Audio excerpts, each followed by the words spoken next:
Welcome to best MJK. Thumbnail చూశారు కదా, సూటిగా బిజినెస్ లక్కీ బిజినెస్.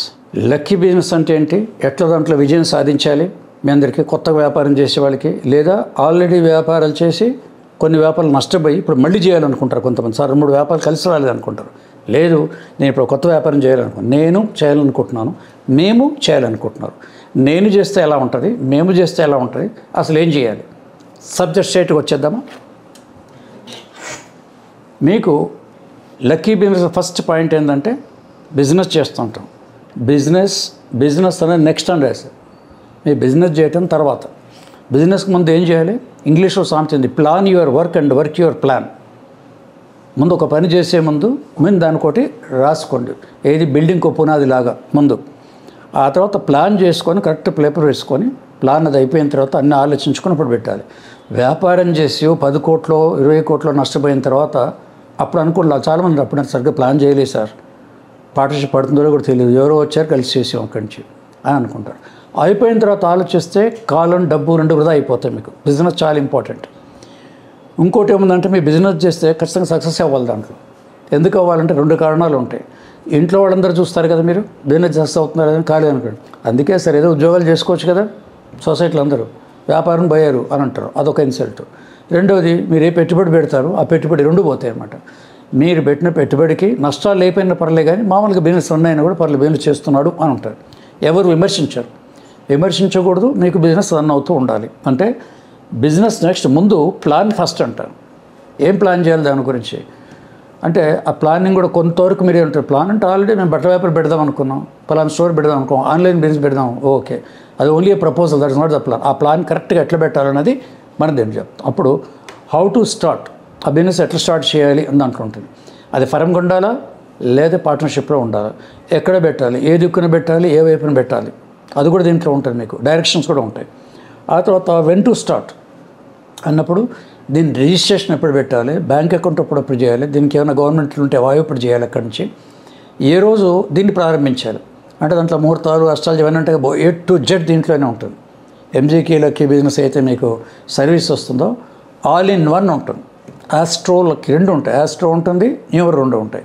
అందుకే వెన్ టు స్టార్ట్, ఈ ఒక్కొక్క దానికి ఒక్కొక్క దగ్గర పోవాలి. మీరు ఎప్పుడు చేస్తే బాగుంటుంది, ఏం చేస్తే బాగుంటుంది, ఇవన్నీ ఉంటాయి. తర్వాత ఓన్ ఆర్ పార్ట్నర్షిప్, మీరు ఓన్గా చేస్తారా పార్ట్నర్షిప్ చేస్తారా.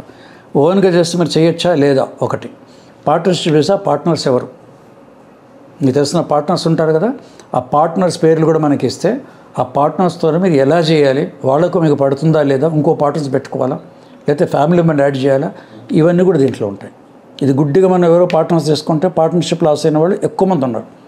96 ఆ తర్వాత 98 ఢిల్లీ వెళ్ళినప్పుడు ఎంతోమంది పార్ట్నర్షిప్ में डूब गया साहब, मेरा भाई मेरे को धोखा दिया, मेरा दोस्त धोखा दिया, my own friend cheated me, my own relative cheated me. నమ్మితేనే మోసం పోతాం, నమ్మి పోయిన వాళ్ళు దాంట్లో ఉంటారు. అవన్నీ మనకొద్దు, పాజిటివ్ ఆలోచిద్దాం. సో ఓనర్ బిజినెస్ దీంట్లో చూద్దాం. ఇవన్నీ దీంట్లో 2Kగా ఉంటాయి. మరి ఏమైనా ఎగ్జాంపుల్స్ ఉన్నాయి, ఎట్లా పెడితే ఏమవుతాయంటే, మనం చేసిన ప్రతి పని సక్సెస్ కావచ్చు. ఏదైనా సరే, ఏ పనైనా సరే, మనం చేసే 10 పనులు 2-3 అన్నా కావాలి, సక్సెస్ అంటూ ఉండాలి. మనం చెప్పిన 10 బిజినెస్లు 10 సక్సెస్ రాకపోవచ్చు, కొన్ని అయినా రావాలి హై ఎత్తులో. దాంట్లో కనుక చూసుకుంటే రీసెంట్గా చూస్తే లాస్ట్ 2 years బ్యాక్ దుబాయ్లో ఒక క్లయింట్కి పెట్టాను బిజినెస్. ఫస్ట్ బిజినెస్ స్టార్ట్ అయింది, ఒక కంపెనీ పెట్టారు దాంట్లో. అది బాగా రన్ అయింది. 6 నెలల తర్వాత మళ్ళీ నాకు phone, repeated and talking, repeated business. Phone చేసి, ఎందుకంటే పేర్లు బిజినెస్ చెప్పకూడదు కదా, ఎందుకంటే క్లయింట్ ఇది మనం కాపాడాలి, ఓన్లీ ఎగ్జాంపుల్. రెండో దానికి మళ్ళీ ఇంకో కంపెనీ పెట్టేశారు. తర్వాత మళ్ళీ ఒక 6 నెలలు అయిన తర్వాత 1.5 yearలో 3వ కంపెనీ కూడా ఓపెన్ అయిపోయింది. ఇది దుబాయ్లో. అంటే మొదటిది రాకపోతే 2 అడగడు, 2 అడిగితే 3 అడగడు, ఇది మీ అందరికీ తెలుసు. ఇక్కడ లేదు. అలాగే నెల్లూరు ఉంది, ఏపీలో. నెల్లూరులో ఒక ఎక్స్పోర్ట్ ఇంపోర్ట్ కంపెనీ పెట్టాము. ఇది వాళ్ళు కూడా పెట్టారు. పెట్టిన తర్వాత 6 నెలలు చూశారు, ఒక 2 అవుతుంది. తర్వాత 2ది పెట్టారు. ఈ 2వ 3వ ఎందుకోసం, ఇన్కమ్ ట్యాక్స్ పాయింట్ కూడా కొన్ని పెట్టాల్సి ఉంటుంది. వీళ్ళకి ఐటీ రాకపోయినా ఇద్దరు ఐటీ దాంట్లో పెట్టాలి. దాన్ని ఇంకా బిజినెస్ వాళ్ళ ఇష్టం, వాళ్ళ చార్టెడ్ అకౌంట్ వాళ్ళది ఉంటుంది. మొత్తం మీద దీంట్లో 2 కంటిన్యూగా, ఒకటి పెడితే విత్ ఉండలో 3 బిజినెస్ కంటిన్యూగా రన్ అవుతున్నాయి ఇక్కడి నుంచి. ఇవి ఎగ్జామ్. ఎందుకు అనంటే, బిజినెస్ అంటే మినిమం ఈరోజు చిన్న మనం కటింగ్ షాప్లో చిన్న కూరగాయలు చిన్న అంటాం కదా, స్మాల్ బిజినెస్. ఆ స్మాల్ బిజినెస్కే మీరు దాని గుడ్విల్ కట్టేసి, రెంట్లు కట్టేసి, ఫర్నిచర్ కొని, ఏది కార్పెంటర్ పిలిచి ఇవి చేస్తేనే మినిమం 2 to 5 lakhs అవుతుంది చిన్న బిజినెస్కి.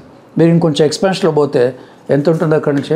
నేను 50 లక్షలు పెట్టాను సార్, నేను ₹1 కోటి పెడతాను, 2 కోట్లు పెడతాను అంటారు. అంత పెద్ద మొత్తంలో పెట్టేప్పుడు మినిమం జాగ్రత్తలు తీసుకోవాలి. ఒక బిల్డింగ్కి మంచి ప్లాన్ కనుక ఉంటే, ఇప్పుడు బావి ఎక్కడ దువ్వాలి దానికి ఏదో ఉంటుంది సూత్రం. తర్వాత కరెక్ట్గా నీళ్ళు వస్తాయి, ముందు ఇంటికి నీళ్ళు కావాలి అక్కడి నుంచి. తర్వాత ఫౌండేషన్ కరెక్ట్గా ఉండాలి, మున్సిపల్ వర్క్స్ ఎట్లా ఉంటాయో చూసుకోవాలి, అవునా? పర్మిషన్స్ అన్నీ ఇక్కడ తీసుకోవాలి. తర్వాత మెటీరియల్ స్టాండర్డ్ అవునా కాదా, సిమెంట్లో ఉన్న కల్తీ చేయడం తెలియదా, ఈ జాగ్రత్తలను తీసుకుని ఇల్లు కడితే, ఈ రోజు ఒక ఇల్లు కట్టాలంటే ప్లాట్కే ₹1 కోటి, ఇల్లు కడితే ఇంకో 1-2 కోట్లు అవుతాయి ఒక మంచిగా కట్టాలంటే. మీరు 2 కోట్లు ఇన్వెస్ట్ చేసేప్పుడు ఎన్ని జాగ్రత్తలు తీసుకోవాలి? అవి ఏవీ లేకుండా చూస్తే ఎక్కడో చోట పోతుంది. మున్సిపాలిటీ అవుట్ ఆఫ్ మున్సిపాలిటీ మీద అనుకొని వచ్చి కొట్టేస్తారు మున్సిపాలిటీ వాడు, మొత్తం ఎక్క దెబ్బకి పోతుంది అన్నమాట. ఇలా కొన్ని ఉంటాయి. సో ఒక బిల్డింగ్ అన్నది కూడా ఇన్వెస్ట్మెంటే, వ్యాపారం కూడా ఇన్వెస్ట్మెంటే. బిల్డింగ్కి ప్లాన్ కావాలి, మీ వ్యాపారానికి కూడా ప్లాన్ కావాల్సి వస్తుంది. Plan your work and work your plan. So we are always ready to service you. I am numerologist Gopi Krishna from Hyderabad.